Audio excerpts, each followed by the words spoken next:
Hi everyone, I am Narayan sir from Saraswat International Academy Vapi. So dear student, जैसा कि chapter 4 chemical kinetics now is going on and in its first part I explain about the rate of reaction, unit of rate of reaction for reactant and product, about the chemical kinetics. Clear? So next part means second part में आ रहा हूँ मैं अब. तो standard 12 के part 2 and chapter 4 lesson name chemical kinetics. इस point पर जाऊँ मैं तो पिछले क्लास में हमने रेट ऑफ रिएक्शन का मीनिंग बता दिया. The change in concentration of reactant और product per unit time is called rate of reaction.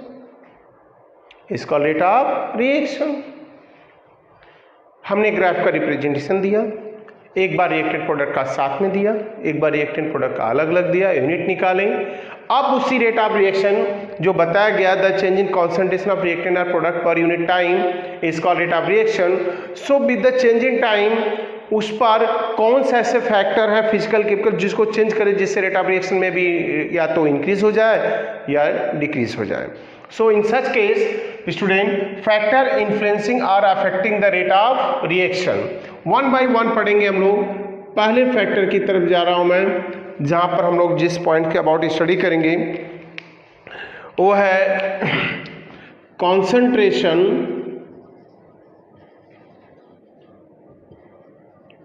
concentration of reactant और प्रोडक्ट, दोनों की बात करेंगे. तो कॉन्सेंट्रेशन ऑफ रिएक्टेंट और प्रोडक्ट है क्या यहाँ पर पॉइंट्स, उनके अबाउट बात करेंगे. सो स्टूडेंट मैं आपको सीधे से पॉइंट बता दूं कि rate of chemical reaction, rate of chemical reaction, rate of chemical reaction is directly proportional to the concentration of reactant. इस पॉइंट से क्या पता चला?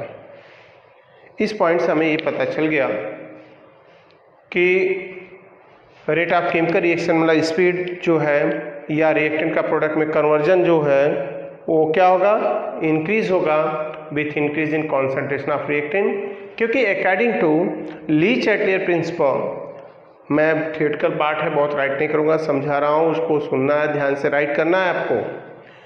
सो स्टूडेंट जैसा कि मैंने मेन कॉन्सेप्ट जो राइट कर दिया कि कॉन्सेंट्रेशन ऑफ रिएक्टेंट और प्रोडक्ट क्या होगा. प्रोडक्ट मतलब प्रोडक्ट का कॉन्सेंट्रेशन लो है, रिएक्टेंट का बहुत ज़्यादा, तो rate always proceed in forward direction according to Le Chatelier principle. क्योंकि अगर कॉन्सेंट्रेशन ऑफ रिएक्टेंट ज़्यादा है तो ली चैटलियर के according reaction shifted in forward direction, मतलब more product will be obtain by change in of what is reactant into product. So rate of reaction पर पहला factor की बात करें तो कॉन्सेंट्रेशन ऑफ रिएक्टेंट और प्रोडक्ट, ये पॉइंट्स हो गया. Clear? So factor affecting the rate of reaction में पहला point concentration of reactant. I hope आपको क्लियर हुआ होगा कि rate of any kind of chemical reaction now increase with increase in concentration of the reactant. That's all. Second point पे चलता हूं मैं. सेकेंड फैक्टर कॉन्सेंट्रेशन के बाद हम बात करेंगे यहाँ पर surface area of reactant. Clear? And its state. दो पॉइंट्स को मैंने मार्क कर दिया यहाँ पर. सरफेस एरिया मैं आपको बता दूं, इन शॉर्ट पॉइंट्स तो राइट कर दूं मैं कि रेट, यहाँ पर मैं राइट कर रहा हूं, केयर करना, rate of chemical reaction, rate of chemical reaction is directly proportional to the surface area of reactant, surface area of reactant मतलब rate of reaction surface area of reactant के directly proportional. Rate of chemical reaction is directly proportional to the surface area of reactant. तो surface area of reactant जैसे से बढ़ेगा rate of reaction बढ़ेगा।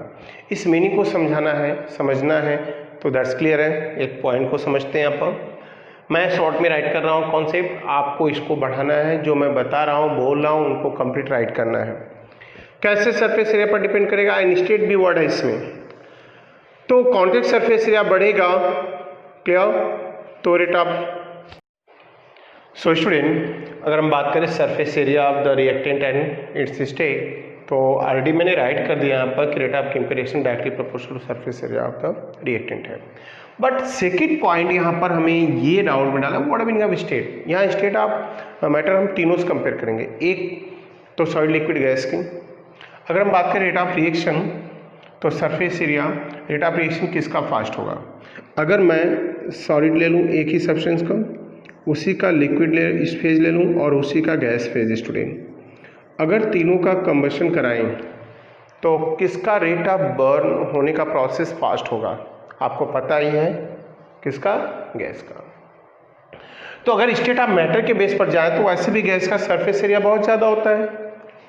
Clear. तो rate of reaction किस पर होगा कि गैस का rate of burning process fast होगा than liquid, right. Liquid is greater than किससे होगा, सॉलिड। चलो ये भी पॉइंट हो गया, क्योंकि सरफेस एरिया इसका सेम अमाउंट का सबसे ज़्यादा होगा, राइट।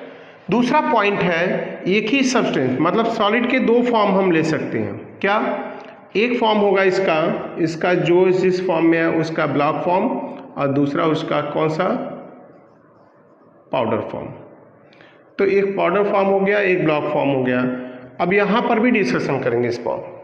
क्या डिस्कशन करेंगे, आपको मैं बता दूं कि rate of chemical reaction directly proportional surface area of the reactant है, और यहाँ गैस, लिक्विड, सॉलिड है, और सॉलिड के दो फॉर्म, ये तो मैंने बता दिया है, block and powder form.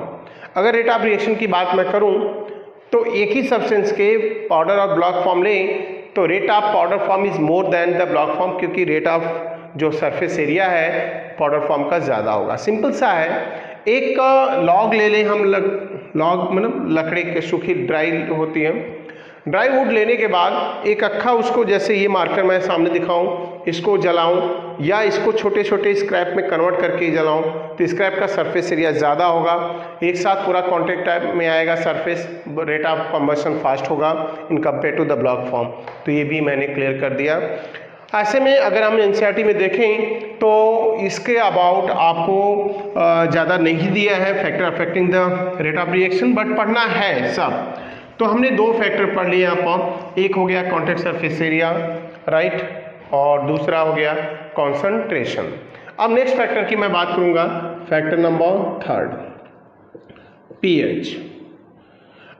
PH अगर देखें तो पीएच भी कहीं न कहीं अफेक्ट करता है। कैसे, अगर केमिकल रिएक्शन लिक्विड में है तो खासकर in case of liquid state student pH बहुत बड़ा रोल प्ले करता है। कुछ केमिकल रिएक्शन है जिनका पीएच इंक्रीज करने से रेट ऑफ रिएक्शन फास्ट हो जाएगा, कुछ ऐसे भी होंगे जिनका स्लो भी हो जाएगा। So now rate of reaction also affected by change in pH. Clear. And next factor, तो पीएच में दोनों फेज आ सकते हैं बेटा, स्लो भी हो सकते हैं और फास्ट भी हो सकते हैं। That's all. And number factor 4 की बात करूंगा, जिसमें राइट करूंगा effect of temperature. Effect of temperature. So इसके लिए राइट कर रहा हूं मैं कि generally rate of chemical reaction increase with increase in temperature। Generally rate of reaction जो होता है इंक्रीज होता है विथ इंक्रीजिंग टेम्परेचर। क्लियर। ऐसा क्यों, due to the increase in what is kinetic energy of the reactants molecules and now increase the rate of collision. Collision एक important factor है कि रिएक्शन होने के लिए रिएक्टेंट के बीच में टकराव कोलिजन होना कंपलसरी है। टेम्परेचर बढ़ाएंगे, रिएक्टेंट के पार्टिकल की काइनेटिक एनर्जी बढ़ेगी और काइनेटिक एनर्जी बढ़ेगी तो रेट ऑफ रिएक्शन भी क्या होगा, बढ़ेगा। सो ये पॉइंट्स हैं। बट रिएक्शन चाहे एक्सोथर्मिक हो या एंडोथर्मिक, दोनों का at initial time rate of reaction बढ़ता है विथ इंक्रीजिंग टेम्परेचर, लेकिन एक्सोथर्मिक का आफ्टर अ लॉन्ग टाइम देखा जाए तो इफेक्ट नहीं होता इसका, तब रेट ऑफ रिएक्शन उसका कांस्टेंट भी हो सकता है। But at initial time endo exo दोनों का रेट ऑफ रिएक्शन बढ़ता है due to the increasing temperature. ऐसा भी ऑब्जर्व किया गया है कि अगर किसी रिएक्शन का टेम्परेचर हम 10 केल्विन तक बढ़ा दें तो rate of reaction rate become double और ट्रिपल। ऐसा ऑब्जर्व किया गया है कि जो रिएक्शन होते हैं अगर उनके नॉर्मल टेम्परेचर जिस रेट पर हो रहे हैं उस टेम्परेचर से उसका 10 केल्विन बढ़ा दें तो रेट ऑफ रिएक्शन अपनी इनिशियल स्टेट का डबल या फिर ट्रिपल हो जाता है। तो that's indicate now rate of chemical reaction now increase with increase in temperature. Clear student? So first factor concentration of reactant, second factor surface area, third factor pH, fourth factor now effect of temperature। अब factor fifth की बात करेंगे। Factor fifth में हम आ रहे हैं लेकर radiation को। रेडिएशन बोलते हैं now some chemical reaction now occurs in presence of radiation like photon, sunlight. So such kind of reaction that occurs in presence of radiation, now rate of such reaction always increase with increase in what is passing radiation। Like as example मैं यहाँ पर बात कर रहा हूँ H2 plus Cl2 and हमने लिखा यहाँ पर no reaction, but you know H2 plus Cl2 in presence of UV light sunlight radiation है gives twice HCl। So that's clear है कि ये एक फोटोलाइसिस रिएक्शन है, सनलाइट के प्रेजेंस में होता है। तो ऐसे रिएक्शन जो रेडिएशन के प्रेजेंस में होते हैं एब्सेंस ऑफ रेडिएशन होंगे नहीं या में भी स्टार्ट हो चुके हैं तो रेट ऑफ रिएक्शन बहुत ही स्लो होगा student. So rate of reaction now increase with what is passing radiation और intensity of light. So next factor now factor number 6 की बात करेंगे। That factor is pressure, that is a very very important pressure. तो हम right करेंगे आप factor में next factor number 6 है effect of pressure. Effect of pressure है क्या? अगर हम इफेक्ट ऑफ प्रेशर की बात करें तो that is very very important factor. और प्रेशर का इफेक्ट हर काइंड के रिएक्टेंट पे नहीं पड़ता। पहला पॉइंट मैं आपको बता दूं कि rate of chemical reaction in which the reactant found in solid और liquid phase does not affected by change in pressure. अगर कोई रिएक्शन सॉलिड और लिक्विड फेज में है, मतलब कोई रिएक्शन हो रहा है जिसमें रिएक्टेंट सॉलिड और लिक्विड फेज में है, तो उस पर चेंज इन प्रेशर का कोई इफेक्ट नहीं पड़ेगा। क्यों? क्योंकि solid and liquid both are incompressible in nature, दोनों इनकम्प्रेसिबल इन नेचर हैं, इसलिए। क्लियर? सो स्टूडेंट आपको क्लियर हो गया होगा कि जब कोई रिएक्शन में रिएक्टेंट सॉलिड और लिक्विड फेज में है तो then rate of reaction affected नहीं होगा, क्योंकि solid and liquid both are क्या है इनकम्प्रेसिबल इन नेचर। मतलब प्रेशर अप्लाई करने से इनके मोल्स या इन पर कोई चेंज नहीं आएगा। देन आफ्टर बात करेंगे हम यहाँ पर अगले पॉइंट्स में, अगर रिएक्टेंट कौन से फॉर्म में है बेटा? Gas. So that's is directly proportional to the pressure. तो मैं आपको एक चीज़ बता देना चाहता हूँ, if a chemical reaction or vessel that associated with the gaseous reactant, then certain है कि now rate of reaction always increase with increasing pressure, because with increasing pressure gas is compressible है, and now pressure act as a concentration for reactant, gases reactant, gases reactant के लिए pressure क्या काम करता है? As a concentration. और मैंने पहला फैक्टर ही बताया, कॉन्सेंट्रेशन इंक्रीज करने से रेट ऑफ रिएक्शन क्या होता है? इंक्रीज होता है। सो देन ये पॉइंट्स आ गए हमारे कि प्रेशर का इफेक्ट सॉलिड लिक्विड पड़ता नहीं, गैस पर पड़ता है, डायरेक्टली प्रोपोर्शनल है, क्योंकि प्रेशर बढ़ाने से कॉन्सेंट्रेशन गैस का बढ़ता, मतलब रेट ऑफ रिएक्शन बढ़ेगा, क्योंकि लिक्विफिकेशन होता है। So that is the effect of pressure. Clear? And then next factor is 7. Now effect of catalyst. Effect of catalyst. Student मैं आपको बता दूं सीधे सीधे कि कैटलिस्ट किसी रिएक्शन को इनिशिएट नहीं करता, स्टार्ट नहीं करता। क्लियर? ये किसी भी रिएक्शन के इक्विलिब्रियम कांस्टेंट को चेंज नहीं करता। कैटलिस्ट रिएक्शन स्टार्ट होता उसमें ऐड करते हैं और रेट ऑफ रिएक्शन को बढ़ा देता है। तो समझ में आ गया होगा। नाउ कैटलिस्ट ऑलवेज इंक्रीज, अगर हम पॉजिटिव कैटलिस्ट ले रहे हैं तो always increase the rate of reaction by decreasing energy of activation, जिसकी डिटेल हमें पढ़नी है, एनर्जी ऑफ एक्टिवेशन। ये क्या करता है? कैटलिस्ट की जो रिएक्शन होने से ज़्यादा एनर्जी है उसको रिड्यूस करता है, जिसे एनर्जी ऑफ एक्टिवेशन बोलते हैं। तो देखना, जिस रिएक्टेंट की एनर्जी ऑफ एक्टिवेशन ज़्यादा होती है उसका रेट ऑफ रिएक्शन स्लो होता है। इसलिए ये क्या करते हैं? कैटलिस्ट ऐड करते हैं तो एनर्जी ऑफ एक्टिवेशन को रिड्यूस कर देता है और रेट ऑफ रिएक्शन को फास्ट कर देता है। सो दैट्स क्लियर है। Catalyst increase the rate of chemical reaction by decreasing energy of activation. So once again मैं रिमाइंड करा दूं आपको, क्लियर, कि कितने फैक्टर हमने पढ़ा? क्या?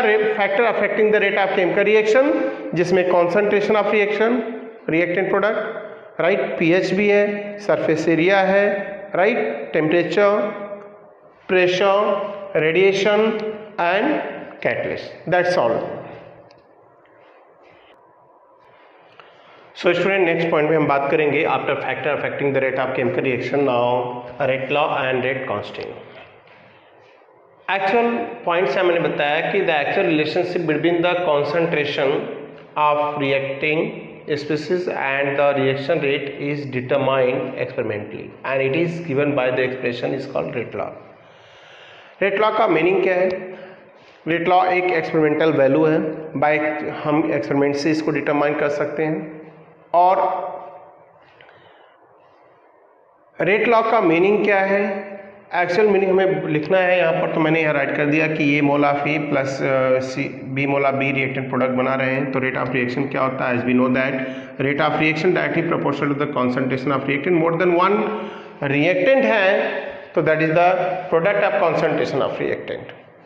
And either rate is equal to k, A concentration raise for A into B concentration raise for B, where K is a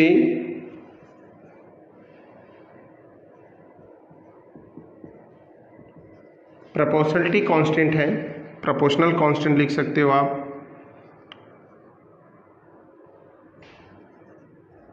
constant, okay, it is called rate constant और velocity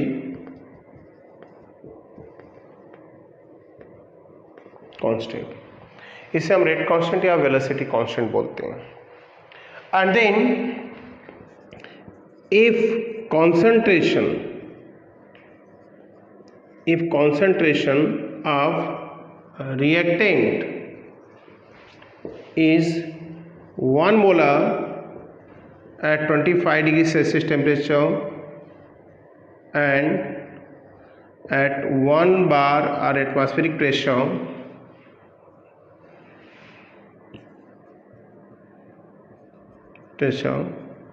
then K is called specific rate constant. इसे हम specific rate constant बोलते हैं। That is term of the rate constant. So actual points हैं, फिर इससे क्या मिलते हैं, ये इससे क्या इंफॉर्मेशन मिली, इसका कंक्लूजन में मैं बता दूं कि rate of chemical reaction directly proportional the concentration of reactant होता है, ये टर्म्स की इंफॉर्मेशन मिली हमें। Next, rate law can not be deduced from the relationship of the equation, किसी बैलेंस इक्वेशन से हमें इसका रिलेशन फाइंड आउट नहीं करना है, मैंने उससे रिलेटेड नहीं है, डिराइव नहीं कर सकते। And rate law does not depend upon the concentration of reactant species, it is determined by experimentally। Rate law experimentally determine करते हैं हम, वो पॉइंट है उनके कॉन्सेंट्रेशन पर डिपेंड नहीं करता। एज एग्जाम्पल मैं यहाँ पर बात करूँ तो फिर रेट कांस्टेंट हम समझ गए एक प्रोपोर्शनल कांस्टेंट है, राइट।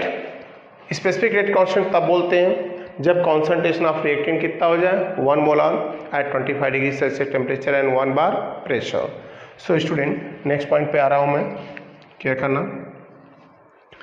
अब अगले पॉइंट पर देखें तो एक इक्वेशन ले लेते हैं हम यहाँ पर, like 2N2O5 by decomposition gives 2N2O4 plus O2। Nitrogen pentoxide decompose होकर टेट्रा ऑक्साइड ऑक्सीजन दे रहा है। रेट ऑफ रिएक्शन इसका लिखना है, तो rate is directly proportional to, अभी हमने लिखा N2O5 कॉन्सेंट्रेशन पावर 2, क्योंकि हमने मोल को क्या ले लिया है, मोल को ले लिया पावर में। So then rate is equal to K N2O5 power 2। So where K is considered rate constant, K is considered rate constant, clear। तो ये रेट कांस्टेंट है और ये पॉइंट्स हैं। एंड देन आफ्टर एक और रिएक्शन हम दिखा दे रहे हैं आपको कि राइट कर रहे हैं, लाइक यहाँ पर any kind of reaction like CH4 plus Cl2 in presence of UV light gives CH3 Cl plus HCl। so rate क्या रिप्रेजेंट करेंगे, K CH4 Cl2 का power 1। so what is K, that is called rate constant। तो rate constant आपको बता दूं कि value of K, जो value of K है वो किस पर डिपेंड करती है और किस पे डिपेंड नहीं करती है। तो मैं आपको बता दूं value of K depend at nature of reactant, clear, nature of reactant,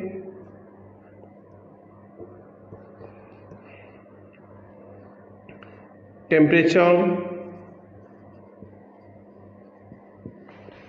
nature of reactant depend करता है, टेम्परेचर डिपेंड करता है, बट कॉन्सेंट्रेशन पर डिपेंड नहीं करता। एक कॉन्सेंट्रेशन पर डिपेंड नहीं करता बट नेचर ऑफ रिएक्टेंट और टेम्परेचर पर डिपेंड करता है, क्लियर। एंड ये रेट ऑफ रिएक्शन का रिप्रेजेंटेशन हो गया। एक्चुअल मीनिंग बताने जाए तो मैं आपको बता दूं यहाँ पर कि पहला पॉइंट तो ये इंपॉर्टेंट लाइन है, क्लियर, कि K की value nature of reactant, temperature, sorry बेटा यहाँ कैटलिस्ट पर डिपेंड करता है बट कॉन्सेंट्रेशन ऑफ रिएक्टेंट पर डिपेंड नहीं करता। अब इस पॉइंट्स को आगे बढ़ा सकते हैं और मैं आपको बता दूं कि रेट ऑफ रिएक्शन या रेट लॉ होता क्या है। ऐसा सिंपल तरीके लिखिए कि the representation of rate of reaction in term of the concentration of reactant is called rate law. क्या, the representation of rate of reaction in term of concentration of reactant, मैं write भी कर दे रहा हूँ इसमें एक्सेप्शनल डेफिनेशन,